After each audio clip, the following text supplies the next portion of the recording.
en Jésus. Aujourd'hui c'est ton jour de salut. Salut. La main de grâce t'est tendue. Je vous salue au nom puissant de Jésus-Christ. Nous allons commencer notre enseignement dont le sous-thème est 7 choses que Christ nous a apportées. 7 choses que Christ nous a apportées. Jésus-Christ nous a apporté beaucoup de choses, mais nous allons parler de 7 choses cruciales que Jésus-Christ nous a apportées. Nous allons prier au nom de Jésus-Christ. Seigneur Père éternel, nous te disons merci. Merci pour ta grâce. Merci pour ta bonté. Merci pour ta fidélité. Merci pour la vie que tu nous as accordée. Que toute la gloire te revienne au nom de Jésus. Seigneur, dispose nos cœurs afin de pouvoir recevoir la semence qui est ta parole au nom de Jésus-Christ. Seigneur, moi afin que je puisse communiquer fidèlement cette parole et que ta parole touche des vies, change des vies, transforme des vies, impacte des vies au nom puissant de Jésus-Christ. Je prie pour tous ceux qui écoutent cette parole en ce moment, que ta parole la pénètre, que ta parole l'édifie, que ta parole lui vienne en aide, que ta parole le sauve au nom puissant de Jésus-Christ. Au nom de Jésus, nous avons ainsi prié. Amen. 7 choses que Christ nous a apportées. Nous allons lire la parole de Dieu dans Ésaïe 53, le verset 4 et le verset 5. La Bible dit ceci: Cependant, ce sont nos souffrances qu'il a portées, c'est de nos douleurs qu'il s'est chargé. Et nous l'avons considéré comme puni, frappé de Dieu et humilié. Mais il était blessé pour nos péchés, brisé pour nos iniquités. Le châtiment qui nous donne la paix est tombé sur lui, et c'est par ses meurtrissures que nous sommes guéris. Que Dieu bénisse sa parole au nom de Jésus-Christ. La parole que nous venons de lire est une prophétie qui est sortie du prophète Ésaïe. Le prophète Ésaïe qui parle de la venue de Jésus-Christ, comment il allait souffrir, comment il allait faire son ministère. Et il a prophétisé sur le ministère de Jésus-Christ. Amen. Et il dit: ce sont nos souffrances qu'il a portées, c'est de nos douleurs qu'il s'est chargé. Et nous l'avons considéré comme puni, frappé de Dieu et humilié. Au verset 5, la dernière phrase dit ceci: et c'est par sa meurtrissure que nous sommes guéris. La souffrance, dans la langue des Hébreux, la souffrance fait allusion à des maladies. La souffrance symbolise les maladies. Jésus-Christ est venu pour souffrir les peines que tu dois avoir à cause des maladies. Jésus a souffert ces peines à ta place. Parce que le monde a péché et que la maladie t'est entrée, parce que au début, Adam n'était jamais tombé malade, Ève n'était jamais tombée malade. C'est le péché qui a entraîné la maladie. Et Dieu ne veut pas seulement nous sauver, il veut aussi nous guérir de nos maladies. Et Jésus-Christ est venu souffrir la peine de nos péchés, la peine de nos souffrances, la peine de nos maladies à notre place, afin que nous puissions avoir la guérison. La première chose que Jésus t'a apporté comme cadeau, c'est que tu aies la guérison. C'est que tu aies la guérison. Que tu sois guéri de ta maladie. Lorsque tu es malade là où tu es, Jésus-Christ a porté la peine de ta maladie. Et reçois la guérison au nom de Jésus. Car les meurtrissures de Jésus-Christ nous donnent la guérison. Et les meurtrissures sont déjà. Alors il faut que la guérison soit pour toi. Parce que quelqu'un a déjà vécu les peines de ta maladie à ta place, alors reçois la guérison au nom puissant de Jésus-Christ. Jésus nous a apporté la guérison. Amen. Le verset 5 dit ceci: mais il était blessé pour nos péchés, brisé pour nos iniquités. À cause de nos iniquités, nous devons être brisés, c'est-à-dire attristés. À cause de nos péchés, nous devons être frappés par Dieu. C'est ce que méritaient nos péchés. C'est ce que méritaient nos iniquités. Mais Jésus a subi cela à ta place, afin que toi tu puisses avoir accès au pardon de Dieu. Jésus-Christ a amené le pardon de Dieu dans ta vie. Le sacrifice de Jésus-Christ à la croix a permis à ce que tu puisses entrer dans l'acquisition du pardon de Dieu. Par Jésus-Christ, tu es pardonné. Est-ce que tu as péché? Jésus-Christ a été brisé pour tes péchés. Crois que Dieu t'a pardonné et relève-toi là où tu es tombé. Répands-toi là où tu es tombé, afin que tu puisses continuer la marche.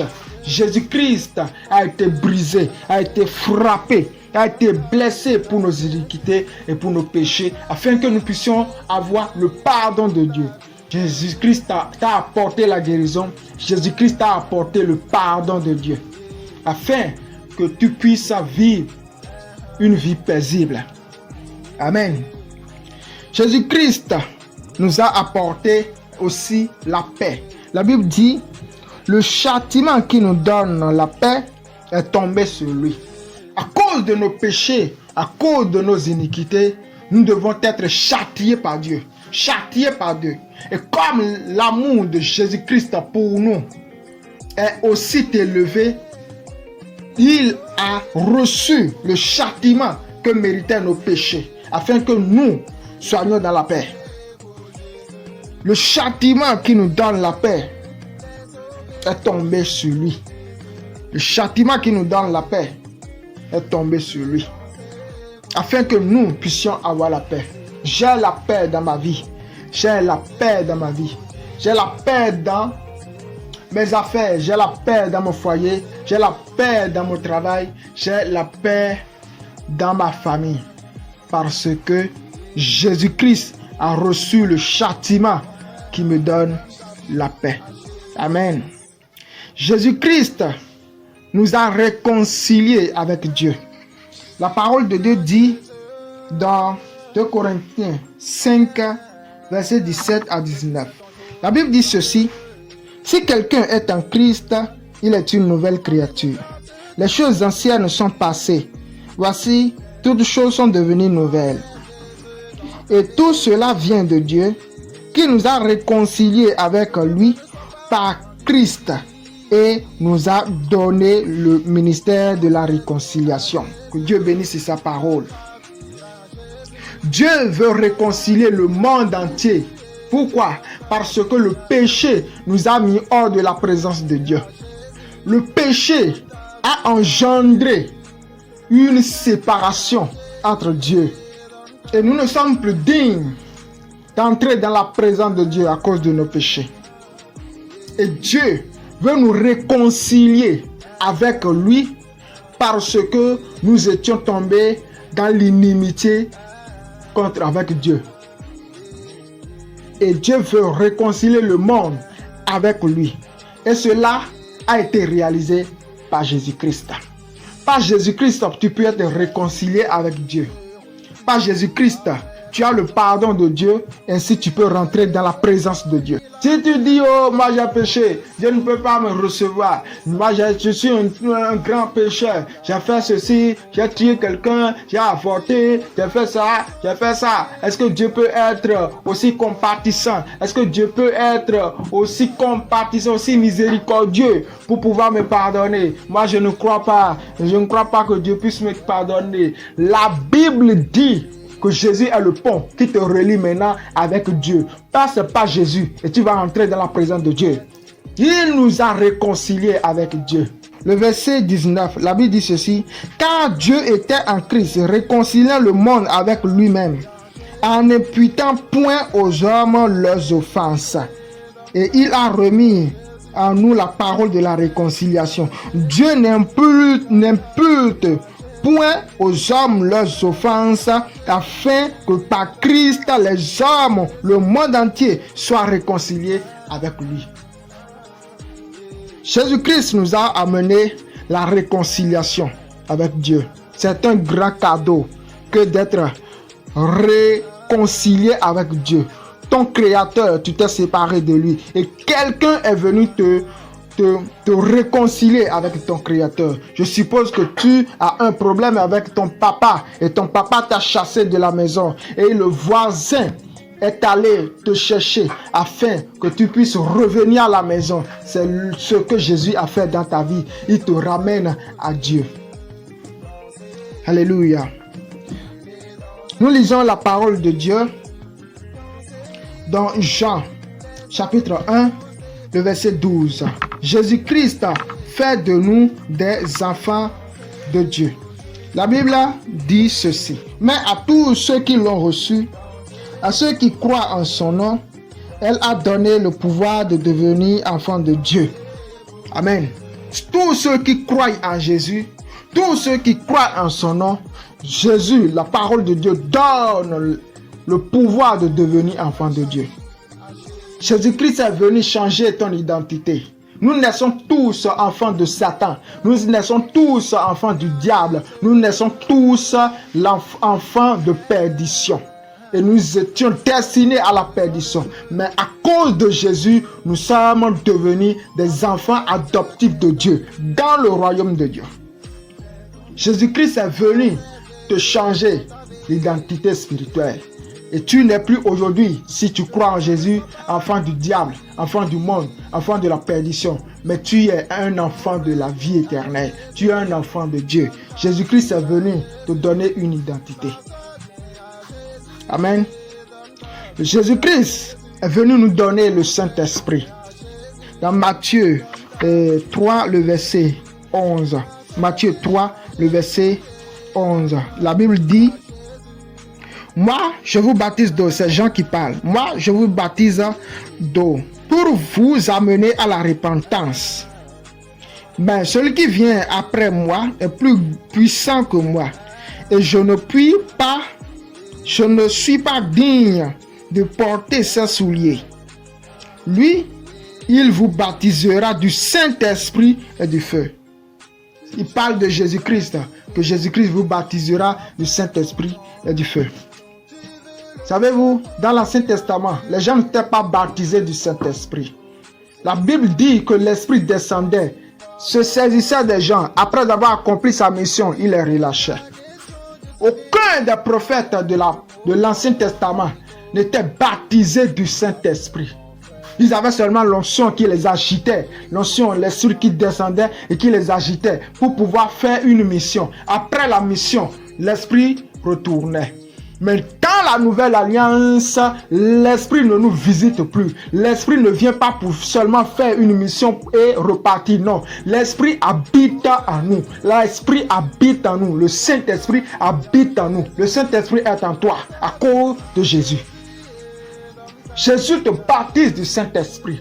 Le Saint-Esprit vient habiter dans ton esprit. Et quand on parle du Saint-Esprit, on parle de Dieu. Dieu le Créateur vient habiter dans ton petit corps. Dieu le Créateur est venu habiter dans ton petit cœur. Amen. Voilà un grand cadeau que Jésus nous a amené. Le baptême du Saint-Esprit. Et la Bible dit que le Saint-Esprit est le sceau de Dieu, qui confirme que nous sommes enfants de Dieu. Car il est écrit, tous ceux qui sont conduits par l'Esprit sont fils de Dieu. Pour être conduit par l'Esprit, il faut avoir l'Esprit. Et pour avoir l'Esprit, il faut croire en Jésus et être baptisé du Saint-Esprit. Alléluia. Jésus-Christ te donne l'Esprit afin de te mettre à part. C'est un signe que tu as, que la vie éternelle est réservée pour toi. Ceux qui sont baptisés du Saint-Esprit, ceux qui ont cru en Jésus-Christ, sont écrits dans le livre de vie, ont leur nom écrit dans le livre de vie. Jésus-Christ est venu te donner le Saint-Esprit, Dieu habitant dans ton esprit. La dernière chose que nous allons parler dans cet enseignement, c'est la vie éternelle. La vie éternelle que nous avions perdue dans le jardin d'Éden. Dieu nous ramène la vie éternelle par Jésus-Christ. Et nous allons lire la parole de Dieu dans Jean. Jean chapitre 6, le verset 47. La Bible dit ceci. En vérité, je vous le dis, celui qui croit en moi a la vie éternelle. C'est Jésus-Christ qui parle. Il dit en vérité, je vous le dis. Celui qui croit en moi a la vie éternelle. Si tu crois, je te donne. Si tu crois en moi, je te donne la vie éternelle. Si tu crois, je te donne la vie éternelle. Si tu crois seulement, je te donne la vie éternelle. Si tu crois en Jésus, tu auras la vie éternelle. Parce qu'il est venu t'amener. Il est venu te donner ce cadeau. Il est venu te l'offrir. La vie éternelle. Si tu crois en Jésus, tu auras la vie éternelle. La vie éternelle est garantie pour toi. Voilà 7 choses que Jésus-Christ nous a amenées comme cadeau. Je prie que tu puisses croire et que tu aies accès à ces choses. Si tu n'as jamais cru en Jésus-Christ, si tu as toujours demeuré et toujours été un païen, je prie que tu reçoives Jésus-Christ afin d'avoir accès à ces cadeaux. Que Dieu vous bénisse au nom puissant de Jésus-Christ. Amen. Amen. Le Seigneur t'a amené le pardon pour tes péchés. Le Seigneur t'a amené la guérison. Le Seigneur t'a amené la réconciliation avec Dieu. Le Seigneur t'a amené la paix. Le Seigneur t'a amené une identité d'enfant de Dieu. Le Seigneur t'a amené le Saint-Esprit. Le Seigneur t'a amené la vie éternelle. Que ces paroles soient enracinées dans vos cœurs au nom de Jésus-Christ. Amen. Nous allons prier. Seigneur Dieu Tout-Puissant, nous te disons merci. Merci pour ta parole. Merci pour ces cadeaux que tu nous as amenés. Père, reçois notre action de grâce au nom de Jésus. Permets à ceux qui n'ont pas encore accès à ton cadeau d'en avoir assez. Et ceux qui ont assez, qu'ils puissent les garder jusque dans la vie éternelle au nom puissant de Jésus-Christ. Amen. Mon frère, viens à Jésus, donne ta vie à Jésus. Ma soeur, viens à Jésus et donne ta vie à Jésus.